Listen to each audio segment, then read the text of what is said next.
Hello guys, welcome. मैं professor K Kundan, motivational speaker, career counsellor. यार मैं आज आपका बीकॉम थर्ड ईयर के लिए बिजनेस मैथमेटिक्स शुरू करने जा रहा हूँ। यार कॉमर्स के स्टूडेंट का ना बच्चे बिजनेस मैथमेटिक्स सोचते यार कैसे बनेगा, थर्ड ईयर में हमें मैथ पढ़ना। आज मैं आपका बिजनेस मैथमेटिक्स शुरू कर रहा हूँ और चैप्टर नंबर 1 आपका मैथ में अर्थमेटिक प्रोग्रेशन को शुरू करूंगा। ठीक है, आज मैं आपका चैप्टर 1 अर्थमेटिक प्रोग्रेशन शुरू करूंगा और यह वीडियो कंटिन्यू आपका पार्ट 1, पार्ट 2, पार्ट 3 तक लगातार बढ़ते रहेगा। ठीक है, चलिए ध्यान दीजिए, टॉपिक की तरफ चलते हैं। हाँ बच्चे, देखिएगा अर्थमेटिक प्रोग्रेशन का मैंने यहाँ पे मीनिंग बताया है। देखिए बच्चे, यार बात बता रहा हूं, मैं डॉक्टर बी एन गुप्ता के बुक को फॉलो कर रहा हूं। ठीक है, और उसी का कंटेंट्स मैं आपको कंटिन्यू चैप्टर में प्रॉब्लम को सॉल्व करूंगा और समझाते चलूंगा। ठीक है, तो आपके पास भी डॉक्टर बी एन गुप्ता का बुक होना चाहिए। ठीक है, चलिए देखिएगा, सबसे पहले जानते हैं कि अर्थमेटिक प्रोग्रेशन होता क्या है। देखिए बच्चे, एपी के बारे में जानते हैं। अगर कोई टर्म कंटिन्यूटी एक सीक्वेंस के साथ में लगातार बढ़ रहा हो या फिर घट रहा हो, जिसमें आपस में एक सीक्वेंस एक टर्म से दूसरे टर्म का जो कॉमन डिफरेंस होगा अगर वह बराबर होता है तो वह टर्म को हम एपी बोलेंगे। वह टर्म को हम लोग क्या बोलेंगे? एपी बोलेंगे। जैसे एन अर्थमेटिक प्रोग्रेशन और arithmetic sequence is a number such that the difference between terms are same. मतलब एक टर्म से दूसरे टर्म के बीच में नंबर का जो डिफरेंस होगा वह सेम अगर दिख रहा है तो उस टर्म को हम लोग एपी वाला टर्म कहेंगे। क्लियर? जैसे देखिएगा, पहला आपका यहाँ पे मैंने एक एग्जांपल दिया है, 1, 3, 5, 7, 9, 11। यह एक सीरीज का टर्म है बच्चे लिखा हुआ। ठीक है, लेकिन जब आप इसके बीच का डिफरेंस देखिएगा, 1 से 3 का डिफरेंस कितना है? 2 का। 3 से 5 का डिफरेंस 2 का। 5 से 7 का डिफरेंस 2 का। तो जब आपका कॉमन डिफरेंस एक टर्म से दूसरे टर्म की ओर सेम रहेगा तो हम उसे बोलेंगे कि यह सर एपी का टर्म है। या किसका टर्म है? एपी का, अर्थमेटिक प्रोग्रेशन का। अगर उसी तरह से बात करें सर माइनस में आ गया तो बच्चे यहां भी देखिए, 10 से अगर 8 जा रहे तो -2, 8 से 6 गए -2, 6 से 4 गए -2। तो जब इंक्रीजिंग और डिक्रीजिंग किसी भी मोड में हो, लेकिन अगर आपस का जो कॉमन डिफरेंस रहेगा दो टर्म का अगर वह बराबर है तो हम यह कहेंगे कि सर वह एपी का टर्म है। वह किसका टर्म है? एपी का टर्म है। यहां तक आपका हो गया। अब समझिए यहाँ पे फर्स्ट टर्म पहले होता है। पहला क्या होता है भाई बच्चे? First term. ठीक है, और फर्स्ट टर्म आपका होता है जिसको हम लोग बोलते हैं ए बराबर फर्स्ट टर्म। मतलब किसी भी सीरीज का अगर जो पहले टर्म गिवन रहेगा उस टर्म को हम लोग फर्स्ट टर्म बोलते हैं। उस टर्म को हम लोग क्या बोलेंगे? First term. और फर्स्ट टर्म हमेशा उसको हम लोग बोलेंगे ए। फर्स्ट टर्म को क्या बोलेंगे? ए। अब जो इसके बीच का डिफरेंस हो रहा है, जैसे 1 से 3 के बीच का डिफरेंस, 3 से 5 का डिफरेंस, 5 से 7 का डिफरेंस, 7 से 9 का डिफरेंस, 9 से 11 का डिफरेंस, जो डिफरेंस हो रहा है उसे हम लोग कॉमन डिफरेंस बोलते हैं। वह उसे हम लोग क्या बोलते हैं? Common difference. ठीक है, और कॉमन डिफरेंस को हम लोग डी से डिनोट करते हैं। कॉमन डिफरेंस को क्या चीज से डिनोट करते हैं? डी से। अब उसके बाद आता है, आपको देता है number of term find out करने के लिए। What is number of term? क्या होगा? देखिए, आपको अक्सर फर्स्ट चैप्टर जो 1A है आपका, उसमें number of term find out करने के लिए होता है। क्या होता है सर नंबर ऑफ टर्म? अब जैसे देखिए बच्चे, एक बात बता रहे, पहला टर्म पे आपका 10 है, दूसरा पे 8 है, तीसरा पे 6 है, चौथा पे 4 है, पांचवा पे 2 है, छठा टर्म पे 1 है। तो बताओ 11वां टर्म पे कौन सा नंबर आ जाएगा? तो वह आपका कहलाता है number of term find out करने के लिए बोलता है। कि जैसे कोई सीरीज आपका इसी तरह से दिया रहेगा, अब बोलेगा बताओ उसका 144वां टर्म पे कौन सा। तो ऐसे लगातार कंटिन्यू कैलकुलेट करने में कितना टाइम जाएगा? तो उसी के लिए फॉर्मूला है। Clear? Number of term find out करने के लिए इसका फॉर्मूला होता है a plus n minus 1 into D. a plus n minus 1 into D. इससे हमें number of term find out होता है। Number of term find out करने के लिए हमारा फॉर्मूला क्या है? a plus n minus 1 into D. A बराबर फर्स्ट टर्म, m बराबर नंबर ऑफ टर्म जितना फाइंड आउट करने बोला है, -1 तो दिया हुआ है, और d बराबर कॉमन डिफरेंस। क्लियर? यहां तक आप राइट डाउन कीजिए, आगे आपको प्रैक्टिकल क्वेश्चन बताते हैं। चलिए देखिएगा। हाँ बच्चे देखिएगा, यहाँ पे मैंने आपका डॉक्टर BN गुप्ता का चैप्टर 1A बता रहा हूं, ठीक है, और इससे आपका ज्यादा कॉन्सेप्ट भी क्लियर होता है। यहाँ देखिए कह रहा है find 6th and 19th term of the series 10, 8, 6, 4। Clear? एक सीरीज दिया हुआ है यहाँ पे 10, 8, 6 और 4 का, और कह क्या रहा है कि उसका छठा टर्म और 19th टर्म को निकाल कर बताइए कि क्या होगा। क्लियर? अब देखिए यहाँ पे जब या इस तरह का क्वेश्चन आपको दिया हुआ रहेगा, सबसे पहले हम स्टेटमेंट लिख लेंगे। सबसे पहले हम क्या करेंगे? स्टेटमेंट टाइप का लिख लेंगे। देखिए सीरीज दिया हुआ है आपका 10, 8, 6 और 4, यह दिया हुआ है। यह मतलब कैरी ऑन लगातार चलते रहेगा। अब देखिए हम आपको बताए थे कि फर्स्ट टर्म हमारा होता है ए, तो हम सबसे पहले लिखेंगे ए बराबर 10। उसके बाद बोले थे आपको कि डी निकालेगा, तो डी बराबर कॉमन डिफरेंस होता है। हम ऐसे भी 8 में से 10 गया 2, 6 में से 8 गया -2, 4 में से 6 गया -2। डी बराबर होता है आपका A2 माइनस A1, मतलब फॉरवर्डिंग टर्म हम इसको लिख सकते हैं, और forward term minus preceding term.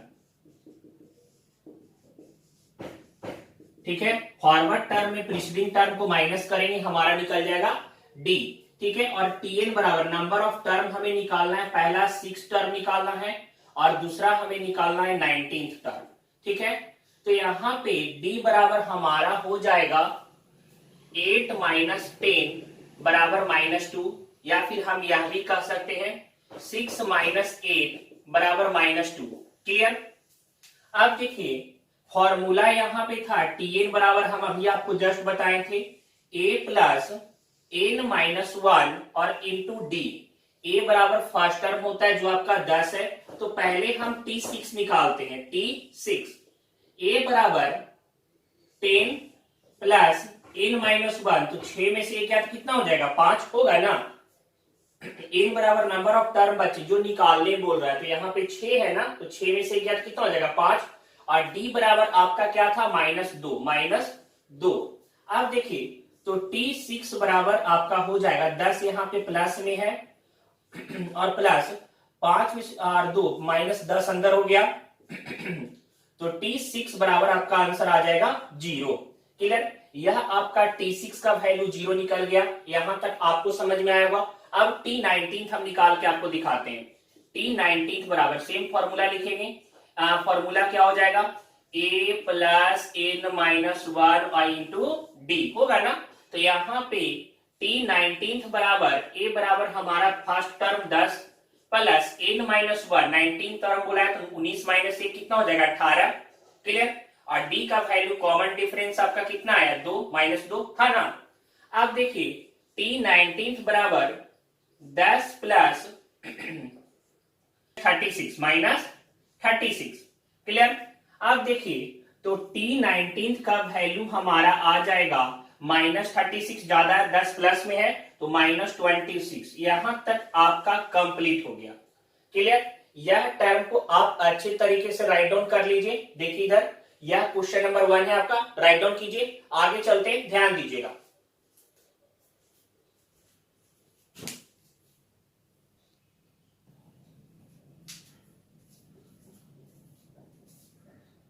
हाँ गाइस आगे चलते हैं, ध्यान दीजिएगा। 1 to 5 तक आपका जो फर्स्ट मेथड्स बताए उससे आपका 1 to 5 क्वेश्चन बन जाएगा बुक का। यह आपका क्वेश्चन नंबर 6 है, या सेकेंड मेथड से आपका जो 1A में दिया, और 6 से 9 तक आपका जो क्वेश्चन होगा यह इस मेथड से बनेगा। क्या बोल रहा है? Which term of the AP, 1, 4, 7 term में 55 कौन सा टर्म में आएगा? Which term of the AP 1, 4, 7 etch 55, मतलब 55 एपी का कौन सा नंबर ऑफ टर्म में आएगा। चलिए देखिए हम इसको निकालते हैं। यहाँ पे सबसे पहले हम लिखेंगे a बराबर क्या हो जाएगा? 1 first term known as a। d बराबर कॉमन डिफरेंस, d बराबर कॉमन डिफरेंस, तो यहाँ पे लिखेंगे ना A2 माइनस A1 बराबर हमारा D होता है, तो 4 माइनस 1 बराबर क्या हो जाएगा 3 हो गया। अब Tn का वैल्यू दिया हुआ है 55, यह Tn का वैल्यू दिया है कि 55, Tn का वैल्यू क्या दिया हुआ 55 दिया हुआ है, नंबर ऑफ टर्म नहीं दिया हुआ कि मतलब कितना नंबर टर्म में आएगा, 55 दिया हुआ, इसका वैल्यू निकाल करके हमको टर्म निकालना है। अब देखिए बच्चे यहां पे हम लगाएंगे फॉर्मूला वाला Tn का, Tn बराबर a प्लस n माइनस 1 और इंटू डी होगा ना। तो a यहाँ पे Tn का वैल्यू 55 गिवन है, बराबर a का वैल्यू 1 है, प्लस n माइनस 1, n का वैल्यू हमको तो पता ही नहीं निकालना है, 1 का 1 हो गया और d बराबर आ गया हमारा 3, तो 55 is equal to 1 plus 3n minus 3 होगा। आप देखिए तो यहां पे 55 इज इक्वल टू समझिएगा 3n और माइनस 2, कैसे माइनस 2 होगा सर, यार 1 प्लस में बचे और माइनस 3 में है तो उधर चला जाएगा तो माइनस 2 हो जाएगा ना। अब देखिए यहां पे 55 और यह माइनस 2 अगर इक्वल टू की इधर आ जाएगा क्या हो जाएगा प्लस 2 बराबर क्या 3n, क्लियर, 57 बराबर 3n, तो n बराबर 57 बाई 3, 19, तो n का वैल्यू हमारा आ गया 19, क्लियर, हम बोलेंगे 19th टर्म में आ जाएगा हमारा 55, मतलब अगर t 19th का वैल्यू निकालेंगे तो 55 आ जाएगा। क्या बोल रहे हैं, डाउट है, निकाल के दिखाते हैं, देखिए इधर t 19th बराबर a का वैल्यू हमारा क्या था 1 ना, तो 1 प्लस n माइनस 1, तो 19 में से 1 जाएगा तो 18 और d का वैल्यू कितना था हमारा 3, तो t 19th बराबर 1 प्लस 54, तो t 19th बराबर 55, 54 55 आ गया ना, t 19th का वैल्यू 55, क्लियर। तो यहां तक आपका यह टर्म कंप्लीट हो गया। 6, 7, 8 और 9 इस मेथड से आपका बनेगा, अच्छे से राइट डाउन कर लीजिए। चलिए आगे एक और मेथड मैं बता रहा हूं, ध्यान दीजिएगा। आगे देखिएगा यहां पे आपका कह रहा है क्वेश्चन टाइप 3 है आपका, क्वेश्चन नंबर 10 से आपका ऐसा चालू हो रहा है, ध्यान दीजिएगा। कह रहा है कि is 128 a term of series 6, 11, 16 और ये आपका डॉट डॉट दिया हुआ है। अब समझिएगा कह रहा है कि क्या जो 128 है वह इस सीरीज का कोई वैल्यू है, समझाते हैं। मतलब 6 के बाद 11, 11 के बाद 16, 16 के बाद 21, 21 के बाद 26, ऐसे लगातार अगर बढ़ते जाता तो क्या 128 इस सीरीज का वैल्यू होगा। अब ऐसे में अगर 128 तक बढ़ाते बढ़ाते निकाल निकाल के चेक करेंगे कितना टाइम लगेगा, तो हम चेक करते हैं फॉर्मूला के द्वारा, क्लियर। अब देखिए कैसे, यहाँ पे a बराबर हमारा टर्म फर्स्ट टर्म 6 हो गया, d बराबर कॉमन डिफरेंस होता है जिसको हम लोग बोल सकते हैं a2, मतलब second term value minus first term value हमारा निकल जाएगा, तो 11 माइनस 6 इक्वल टू 5 हो गया, ठीक है। अब यहाँ पे कॉमन डिफरेंस निकल गया। अब हमको बोल रहा है कि tn जो है वह 128 है या नहीं है, tn का वैल्यू 128 है या नहीं है, ये बोल रहा है। ये नहीं बोल रहा है कि 128 है उसका वैल्यू, बोल रहा है tn का वैल्यू 128 है, क्वेश्चन मार्क, समझ गया। तो देखिए इधर अब यहां पे हम फॉर्मूला लगाएंगे, tn बराबर a प्लस n माइनस 1 और इंटू डी, ठीक है। अब देखिए बच्चे तो यहाँ पे tn का वैल्यू दिया हुआ है 128 दिया हुआ है, कि मतलब ऐसा है कि नहीं है, नहीं आएगा तो हम नहीं लिखेंगे ना बच्चे। a बराबर 6 प्लस n का वैल्यू नहीं दिया हुआ है माइनस 1 और इंटू डी, डी का वैल्यू पता है 5 है, तो 128 बराबर 6 प्लस 5n माइनस 5 होगा ना, तो 128 इक्वल टू 5n और प्लस 1 कैसे आ गया सर, 5 माइनस से बचे 6 प्लस में, तो 6 में से 5 जाएगा तो 1 प्लस में बचेगा ना, इस कारण से 1 लिख दिए प्लस में। तो यहाँ पे आगे देखिएगा 128 और प्लस में तो माइनस 1 और बराबर 5n, तो 127 बराबर 5n, तो यहाँ पे 127/5 और बराबर n आ जाएगा। कभी नहीं फ्रैक्शन के फॉर्म में आ रहा नहीं होगा, तो हम ऐसे लिख देंगे not term value of AP. कैसे लिख दिए सर? बच्चे एक बात ध्यान से समझिएगा, 6 गया, 6 के बाद 11, 11 के बाद 16, 16 के बाद 21 आता, यह कंटिन्यूटी इंक्रीजिंग मोड में जा रहा है। इंक्रीजिंग मोड मतलब प्लस हो रहा है, प्लस में जाता है तो फ्रैक्शन के फॉर्म में आ जाएगा, नहीं ना आएगा। लेकिन यहाँ पे जो हमारा n का वैल्यू रिजल्ट में आया वह फ्रैक्शन के फॉर्म में आ गया, तो हम यह बोल सकते हैं कि जो टर्म आपका दिया हुआ है 128, वह इस सीरीज का कोई भी वैल्यू नहीं है। क्लियर? समझ में आ रहा है ना? चलिए आगे नेक्स्ट टाइप ऑफ क्वेश्चन बताते हैं। 1A आज कंप्लीट हो जाएगा। आगे चलते हैं। यह देखिए आपका प्रैक्टिकल क्वेश्चन नंबर 11। स्टूडेंट बोलेंगे यार सर बहुत ज्यादा डिफिकल्ट हो रहा है, ऐसा नहीं है। देखिए आज जैसे बता रहे एकदम स्लोली आप समझिएगा, कॉपी में प्रॉपर राइट डाउन करके बनाएगा, ठीक है? क्या कह रहा है? The 9th and 19th term of an AP 35 and 75, मतलब कोई एपी कोई सीरीज होगा, ठीक है, जिसका 9th टर्म 35 है और उसका 19th टर्म 75 है। क्लियर? और आपसे बोल रहा है क्या चीज की फाइंड द सीरीज। सीरीज क्या होगा? वह सीरीज कौन सा सीरीज भी निकालिए और उसके साथ साथ उसका 20 टर्म का वैल्यू भी निकाल करके बता दीजिए। चलिए देखिएगा बच्चे, बता रहा हूं, ध्यान दीजिएगा। सबसे पहले हमें यार यहाँ पे इक्वेशन टाइप का बनाना पड़ेगा। क्लियर? हड़बड़ा के नहीं, कॉमर्स स्टूडेंट है, मैथ स्लोली समझेंगे। देखिएगा हमारा अकॉर्डिंग टू क्वेश्चन कह रहा है कि T9 का वैल्यू दिया हुआ है आपके क्वेश्चन में 35 दिया हुआ है और T19 का वैल्यू दिया हुआ है 75। क्लियर? अब अकॉर्डिंग टू फॉर्मूला अगर जानते हैं तो हम लोग का फॉर्मूला क्या होता है? Tn बराबर a प्लस n माइनस 1 और n2 क्या हो जाता है? d। क्लियर? और कॉमन डिफरेंस भी तो निकालना है, यहाँ पे नहीं दिया हुआ है कॉमन डिफरेंस का होता है, कॉमन डिफरेंस भी आपको निकालना पड़ेगा। क्लियर? कॉमन डिफरेंस भी निकालना ही है। वो क्या है? चलिए देखिएगा, हम क्या करते हैं, पहले फर्स्ट टर्म को लेके चलते हैं।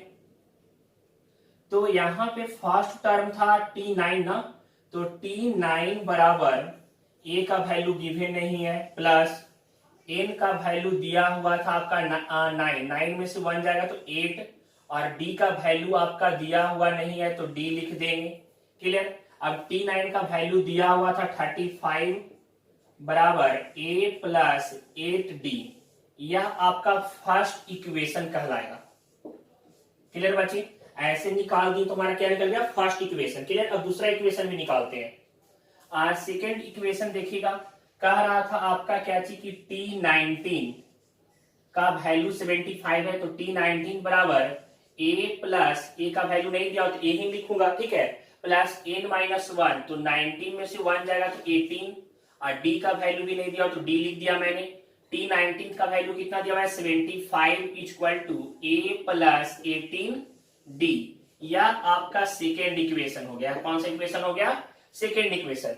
अब हम क्या करते हैं, सेकेंड इक्वेशन में फर्स्ट इक्वेशन को अगर हम माइनस करते हैं, तो जैसे यहाँ पे दोनों इक्वेशन को अगर रखेंगे तो पहले सेकेंड इक्वेशन हमारा 75 बराबर, हम थोड़ा अच्छे से लिखते हैं, देखिए a प्लस 18d, और यह प्लस में ना है तो यहाँ उधर जाएगा तो क्या हो जाएगा? माइनस 75 इक्वल टू क्या हो जाएगा? 0। क्लियर? दूसरा इक्वेशन देखिएगा बच्चे, ये वाला था आपका a प्लस 8d और माइनस 35 इक्वल टू 0। क्लियर? अगर ऐसी इक्वेशन रखते हैं तो यहां पे कट गया हमारा a प्लस a माइनस से कट गया, 18 में से 8 जाएगा तो कितना हो जाएगा? 10d। क्लियर? और यहाँ पे माइनस 75 में से माइनस 35 गया तो क्या आ जाएगा आंसर? माइनस 40, और बराबर क्या हो जाएगा? 0। तो 10d, और अगर यह बराबर करेंगे तो 40 उधर जाएगा तो प्लस में हो जाएगा 40, तो d बराबर हमारा आ जाएगा 40 डिवाइडेड बाई 10, काट करके हमारा 4, d बराबर हमारा क्या निकल गया? 4। यहां तक सबका कॉन्सेप्ट क्लियर होगा। क्या किए? पहले तो हम स्टेटमेंट टाइप का लिख लिए, फर्स्ट इक्वेशन निकाले, सेकंड इक्वेशन निकाले, फिर सेकंड इक्वेशन में से फर्स्ट इक्वेशन को माइनस किए तो डी का वैल्यू हमारा कितना निकल गया 4। क्लियर। अब देखिए उसके बाद हम करेंगे putting value of D in equation first. यार फर्स्ट में रखे बच्चे, सेकंड में रखे वो आपका मन, जिसमें मैंने उसमें रख दीजिए। ठीक है, तो यहां पे मैंने फर्स्ट में रखा, इक्वेशन फर्स्ट आपका यहां था, तो हम लिख देंगे 35 बराबर ए का वैल्यू नहीं पता है, प्लस 8d था, 8d का वैल्यू 4 निकला तो 32, तो 35 प्लस इधर तो माइनस 32 बराबर ए, तो ए बराबर हम बोल सकते हैं 3। ए बराबर हमारा क्या निकल गया 3। अब देखिए ध्यान से, ए निकल गया, डी निकल गया, क्या सीरीज निकाल सकते हैं? तो हमारा यहां हो जाएगा सीरीज फर्स्ट टर्म 3, फिर डिफरेंस 4 का, तो 3 और 4 से 7, 7 और 4 कितना हो जाएगा 11, 11 और 4 कितना हो जाएगा 15, 15 और 4 कितना हो जाएगा 19, 19 और 4 कितना हो जाएगा 23। तो यह हमारा सीरीज निकल गया। क्लियर। अब हमने क्या किया, यहाँ पे सीरीज निकाल लिया, हमारा सीरीज निकल गया। अब आपको इस सीरीज से किसका वैल्यू निकालना है, T20 का ना, निकाल देंगे यार, यही निकाल दो बच्चे, देखेगा। तो T20 बराबर a प्लस n माइनस 1 और इंटू डी। T20 का वैल्यू नहीं पता हमारा, T20 बराबर a का वैल्यू हमें पता है कितना है 3 प्लस n माइनस 1, n बराबर 20 बोला था ना यहाँ पे, तो 19 और d का वैल्यू हमारा है 4, तो T20 बराबर 3 प्लस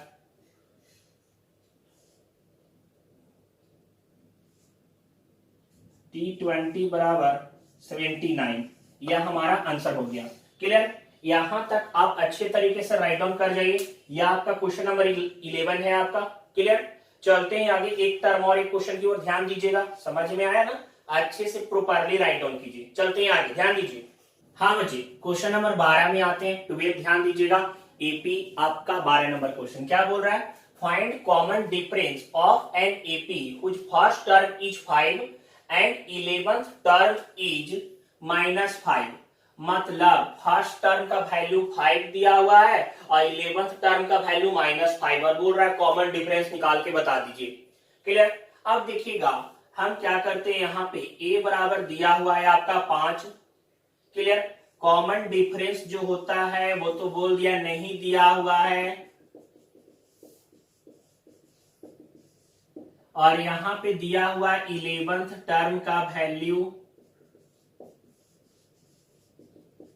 -5। क्लियर। अब देखिएगा ध्यान से, फॉर्मूला क्या होता है, Tn बराबर a प्लस n माइनस 1 और इंटू डी होगा ना। अब देखिए Tn का वैल्यू हम लोग जानते हैं, Tn बराबर हमारा 11th टर्म दिया हुआ है, तो T11 का वैल्यू दिया हुआ है ना आपका 5 दिया हुआ है, -5 लिख दिए, बराबर a का वैल्यू दिया हुआ था आपका 5 प्लस n माइनस 1, तो n आपका वैल्यू क्या 11 है ना, तो 11 में से 1 गया तो कितना 10, और a आपका d हो गया। क्लियर। अब -5 और a +5 है ना यहाँ पे, तो उधर जाएगा क्या हो जाएगा -5 बराबर क्या हो जाएगा 10d। क्लियर। तो -10 बराबर 10d। अब अगर बात करें d बराबर, तो -10/10 कट करके क्या हो जाएगा वैल्यू d बराबर -1। ये आपका आंसर आ गया, d बराबर क्या हो जाएगा -1 होगा ना, एक बार में कटेगा -1। क्लियर। यहां तक आपका 12 नंबर क्वेश्चन कंप्लीट हो गया। हाँ गाइस, मैंने आपका यहां तक 1A आपका कंप्लीट करा। अब सुनिए ध्यान से, यार ऐसा लग रहा हो कि अगर हमारा पढ़ाने का तरीका, मैथ का जो कॉन्सेप्ट बता रहा हूं आपको आसानी से समझ में आ रहा है, काइंडली रिक्वेस्ट है यार, चैनल को मैक्सिमम फ्रेंड तक शेयर करें, हर किसी तक वीडियो को पहुंचाएं, लोगों को बोले सब्सक्राइब करें, और वीडियो अगर आपको पसंद आया हो ना तो आप भी लाइक कीजिएगा। ठीक है। नेक्स्ट क्लास में पार्ट 2 आपका 1B शुरू करूंगा। क्लियर। और मैथ BN गुप्ता का बुक बना रहे हैं, आपके लिए बहुत अच्छा है। आपके लिए यह वीडियो से, इस चैनल से आपको बहुत हेल्प मिलेगा। और आपके मन में अगर कोई सवाल अगर नहीं बन रहा है आपसे, काइंडली रिक्वेस्ट है बच्चे, लाइव सेशन का टाइमिंग आप व्हाट्सएप करके नंबर जान लीजिए, इससे आपको लाइव का टाइमिंग पता चल जाएगा। ठीक है। और उसमें आप अपने पर्सनल डाउट वाले क्वेश्चन भी पूछ सकते हैं। ठीक है। बाय, सी यू, मिलते हैं नेक्स्ट क्लास में।